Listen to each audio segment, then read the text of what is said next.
The deck is shaking under his boots.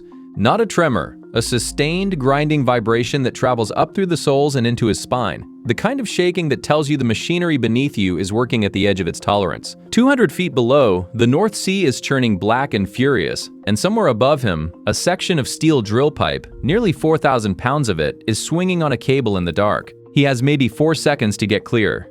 Most people will never stand on a platform where a single miscalculation ends everything. For the man beneath that swinging pipe, this is simply Tuesday. So how does anyone end up choosing a life like this, 300 miles from land, where the ocean itself is the least of the dangers?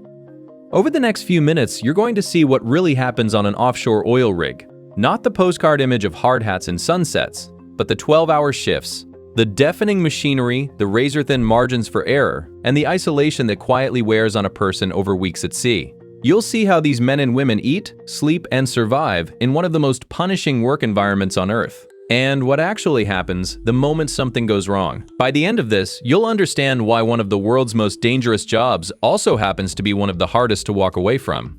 Nobody grows up dreaming of working offshore. Most rig workers arrive here almost by accident. A friend's referral, a recruiter at a trade school, a need for income that pays better than anything available back home. Entry-level positions like roustabout require no college degree. What they do require is a willingness to pass a rigorous physical examination, a drug screening, and a survival course that includes something called helicopter underwater escape training, where recruits are strapped into a mock helicopter cabin, flipped upside down, and submerged in a pool until they learn to locate and open an exit completely blind. That single week eliminates more candidates than any job interview ever could. From there, promotion is slow and earned through experience, not paperwork.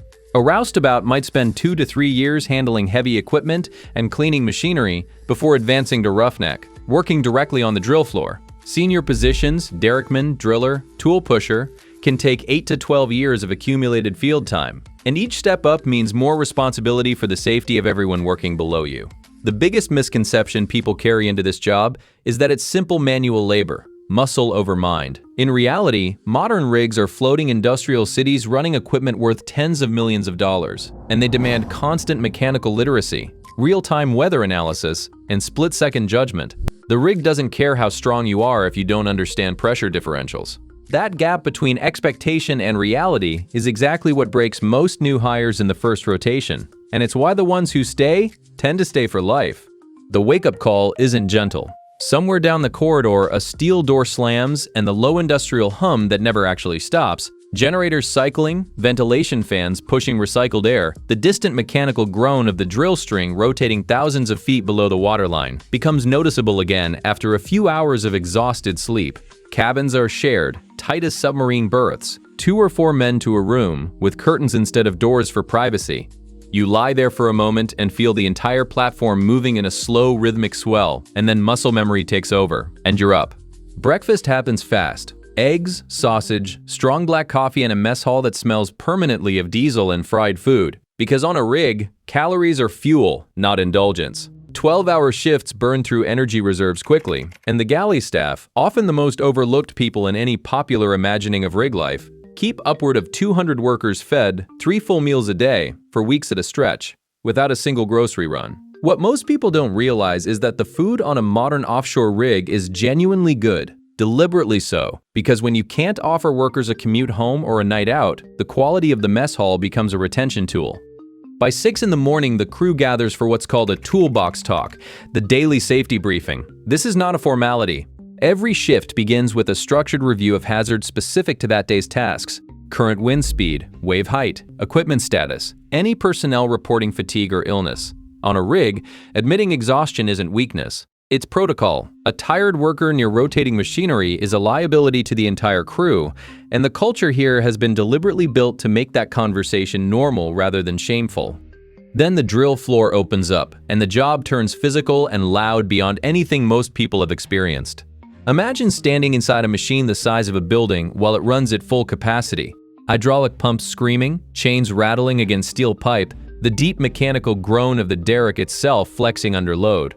Ear protection is mandatory, but even through it, conversation requires hand signals more than words. Roughnecks handle sections of drill pipe that can weigh over 4,000 pounds each, guiding them into place with iron tongs and wire cables while standing on a deck slick with drilling mud, a thick, deliberately engineered fluid that lubricates the drill bit thousands of feet underground and stains skin and clothing for days. Here's something almost nobody outside the industry knows. Drilling mud isn't just for lubrication. Its density is precisely calculated to counterbalance the underground pressure of oil and gas trying to force their way up the wellbore. Get that weight wrong, even slightly, and you risk what drillers call a kick. That's gas surging upward through the well faster than it can be controlled. It's the single most feared phrase on any rig, spoken rarely and taken with complete seriousness every single time. There's a reason blowout preventers, massive stacks of hydraulic valves sitting on the seafloor, represent the last mechanical line of defense against a well that's decided to fight back. Midday pulls crews off the drill floor and into maintenance rotations. Workers descend into engine rooms where temperatures near the machinery can exceed 100 degrees Fahrenheit, sweat soaking through coveralls within minutes. Others climb external ladders in high wind to inspect crane cables and structural welds, harnessed at all times, because a fall from platform height offers almost no survivable margin.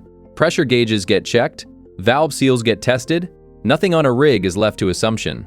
Lunch is another fast, functional meal. Hearty stews, pasta, rice, whatever keeps a body running through an afternoon of physical labor.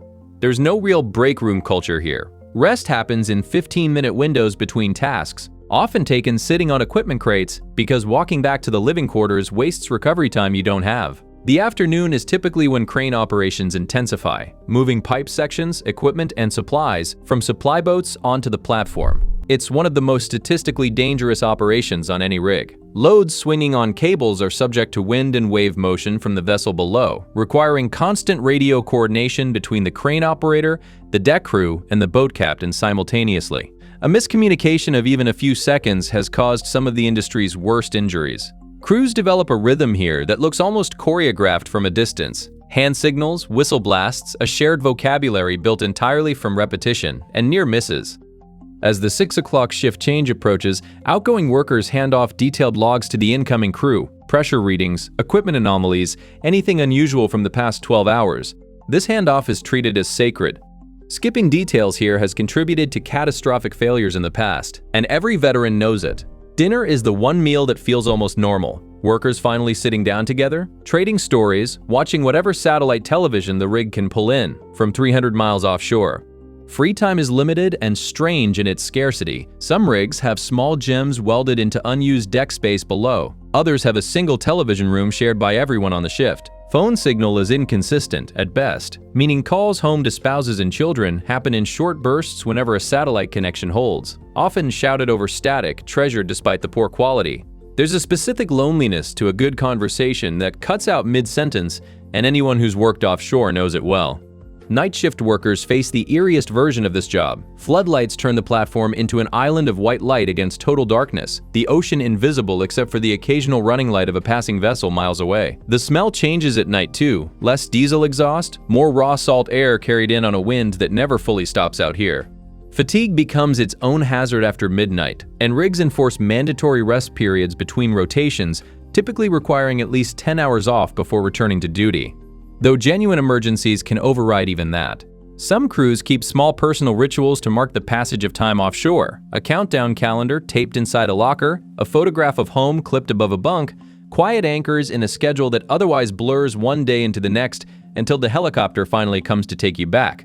It happened during a routine pipe connection, the kind of task performed dozens of times per shift, on hundreds of shifts per year. A derrickman was working nearly 90 feet above the drill floor, guiding sections of pipe from a narrow elevated platform called the monkey board. The wind that day had picked up without warning, a squall rolling in faster than the morning forecast had predicted. Rain hit sideways. Visibility dropped hard and fast. He was harnessed. That detail mattered more than he knew at the time.